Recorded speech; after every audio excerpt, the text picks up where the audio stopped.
Assalamualaikum warahmatullahi wabarakatuh. Jumpa lagi dengan saya Dr. Heri Subianto, spesialis bedah saraf. Pada kesempatan kali ini kita akan membahas tentang mitos atau fakta seputar epilepsi.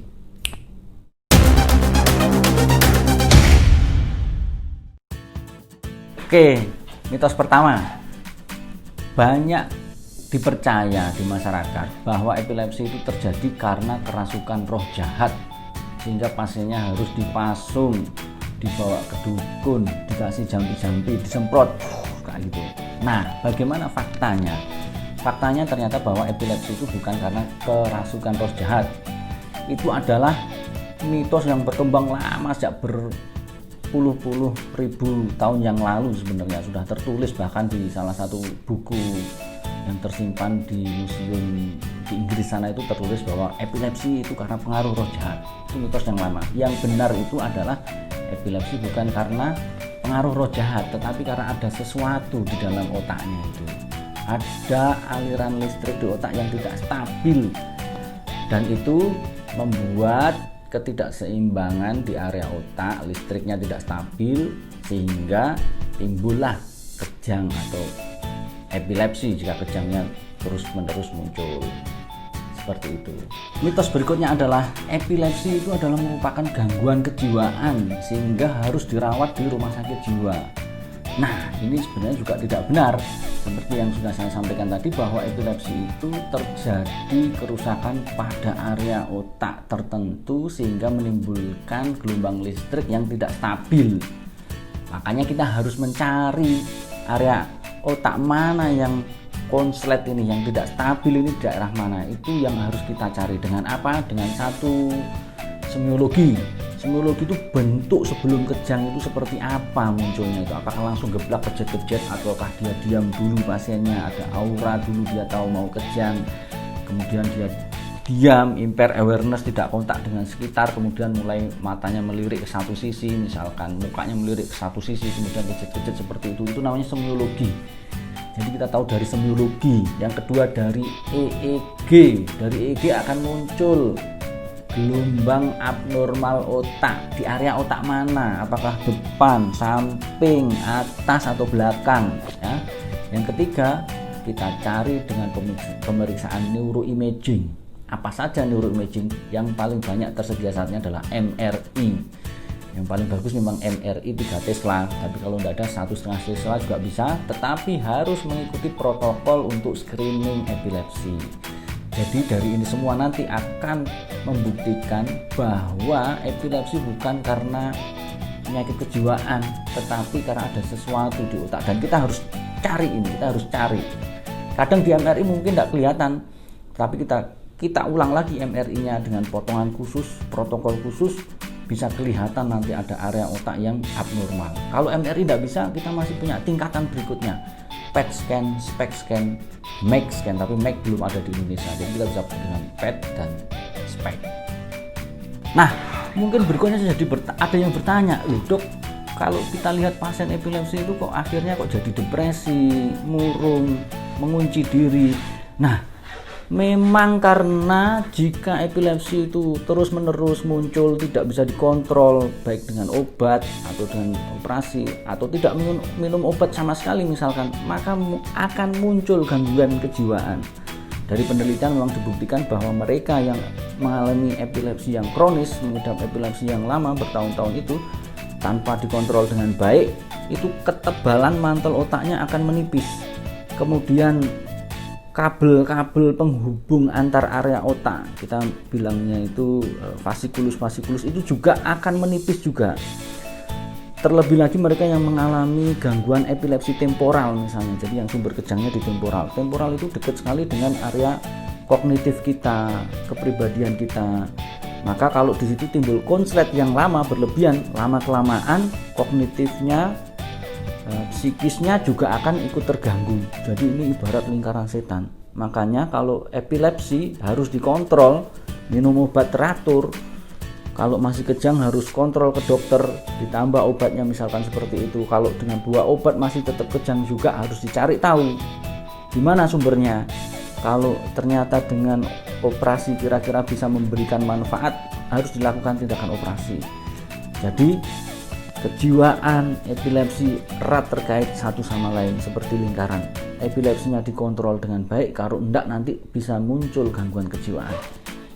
Mitos yang lain, misalkan hati-hati kalau ada orang kejang, jangan dipegang liurnya, ada busanya, nanti ketularan. Nah itu mitos itu. Yang benar, epilepsi tidak akan menular melalui air liur, tidak akan menular. Epilepsi itu bukan penyakit menular, jadi jangan takut.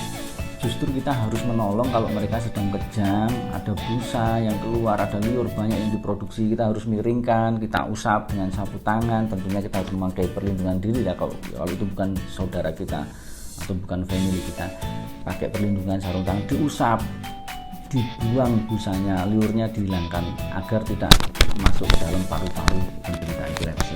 Jadi mitos bahwa epilepsi menular lewat air liur itu tidak benar. Mitos atau fakta bahwa penderita epilepsi jika terkena air panas misalkan dia akan kejang. Nah ini memang menarik ini. Jadi ada yang namanya hot water epilepsi atau bathing epilepsi. Jadi ini sebuah refleks epilepsi yang muncul juga di beberapa laporan kasus pada penderita epilepsi tertentu. Itu kalau dikasih air hangat di kepalanya suhu 40-50 derajat dia langsung kejang. Ini memang ada, jadi harus hati-hati. Pada beberapa kasus akan muncul namanya hot water epilepsi. Jangan dikasih, nanti mungkin dia kaget, dan ini mekanismenya masih banyak diteliti kenapa kok bisa muncul seperti itu. Tetapi kalau menyatakan bahwa pasien epilepsi tidak boleh berenang, itu sebaiknya bukan tidak boleh, tetapi kalaupun berenang harus didampingi oleh mereka yang berkompeten sehingga bisa menjaga keselamatan penderita epilepsi tersebut. Nah, tentunya setelah kejangnya terkontrol, dia tidak sering kejang, sudah lama tidak kejang, boleh silakan berenang, tapi harus ada yang mendampingi di sekitarnya, tidak dibiarkan begitu saja. Dan tentunya juga bukan pasien-pasien yang termasuk ke dalam kelompok hot water epilepsi tadi, jadi begitu dikasih air hangat di kepala langsung muncul kejang. Berikutnya, epilepsi itu menurun. Nah, jadi sebenarnya epilepsi menurun ini tidak semuanya itu diturunkan. Jadi ada sebagian kecil saja mungkin yang diturunkan ya. Tapi memang pada kasus-kasus tertentu ketika seseorang itu punya kejang demam terutama, itu kemungkinan besar nanti keturunannya juga memiliki risiko untuk muncul kejang demam. Tetapi kalau epilepsi itu diturunkan ke keturunannya, itu sebagian kecil sekali, mungkin di bawah 10% yang diturunkan. Sebab penyebab epilepsi itu bisa bermacam-macam. Misalkan mereka yang kecelakaan, terus kemudian setelahnya 3 tahun, 4 tahun, atau 5 tahun setelahnya muncul epilepsi, tentunya juga itu tidak akan diturunkan ke keturunannya karena penyebabnya itu adalah sebab didapat, yakni kecelakaannya itu. Memang ada penyakit-penyakit tertentu yang nanti akan diturunkan dan dia cenderung untuk memiliki risiko muncul kejang, tapi ini juga kecil sekali proporsinya. Jadi tidak usah khawatir kalau epilepsi berarti nanti anaknya itu pasti epilepsi, itu belum tentu dan risikonya kecil.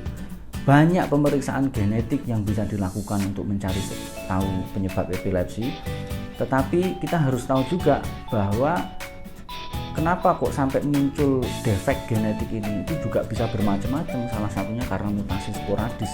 Itu ibarat kecelakaan kerja gitu, pada waktu penyusunan gen dia mengalami kecelakaan mutasi sporadis sehingga ada defek di gennya itu sehingga muncul epilepsi. Dan ini pun juga harus dibedakan antara kelainan genetik ini dengan diturunkan atau inherited. Bukan berarti semua kelainan genetik akan diturunkan ke keturunannya. Jadi hanya sebagian kecil, mungkin di bawah 10% saja yang diturunkan. Jadi tidak usah khawatir. Epilepsi tetap dapat hidup dengan normal, dengan baik. Tidak usah khawatir, tidak usah takut kalau keturunannya nanti muncul epilepsi. Nah, ini yang terakhir, bahwa epilepsi itu tidak bisa disembuhkan. Nah, faktanya bagaimana? Faktanya bahwa sekarang ini obat-obatan banyak tersedia, tindakan untuk penanganan epilepsi juga sudah banyak tersedia. Maka mitos bahwa epilepsi tidak bisa disembuhkan itu saya rasa juga kurang tepat. Yang bisa dilakukan adalah epilepsi bisa dikontrol. Dikontrol dengan apa? dikontrol dengan obat. Kalau obat belum bisa mengontrol, maka dikontrol dengan pembedahan misalkan. Tujuan semua itu adalah untuk meningkatkan kualitas hidup, mengurangi frekuensi kejang sehingga otaknya bisa berkembang dengan baik, kehidupannya bisa berjalan dengan baik tanpa rasa khawatir bahwa kejang itu akan muncul. Kalau misalkan bisa dikontrol dengan obat dan dia sudah baik, kejangnya tidak muncul, kualitas hidupnya juga baik, itu artinya epilepsinya bisa dikontrol. Pada kasus-kasus tertentu memang kita mungkin bisa mencapai kontrol hampir 100%, tapi ini harus melalui pemeriksaan yang ketat. Misalkan pada kasus temporal lobe epilepsi, jadi epilepsi yang sumbernya di sisi temporal, dengan penanganan yang adekuat, penanganan yang cepat, screening yang bagus, pemeriksaan yang bagus, kita kalau bisa menemukan sumber kejangnya di daerah situ, kemudian diambil, 70-80% kejangnya bisa dikontrol.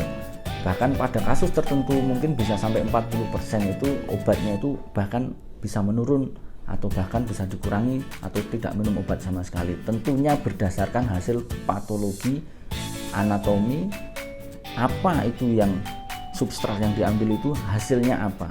Nah, memang trennya itu atau sebenarnya itu bahwa epilepsi itu ada karena ada kelainan struktural di otak. Jadi mitos bahwa epilepsi tidak bisa disembuhkan itu menurut saya ya kurang tepat. Yang benar ada epilepsi bisa dikontrol sehingga kualitas hidupnya itu jadi lebih baik. Saya Dr. Heru Subianto, spesialis bedah saraf. Jangan lupa saksikan terus update-update tentang epilepsi dan penanganannya. Question and answer juga boleh di channel ini. Mudah-mudahan dapat memberikan informasi dan pencerahan sehingga membuat kita lebih optimis dalam menjalani hidup. Saksikan terus pertanyaan, question, answer, update informasi tentang epilepsi di channel ini.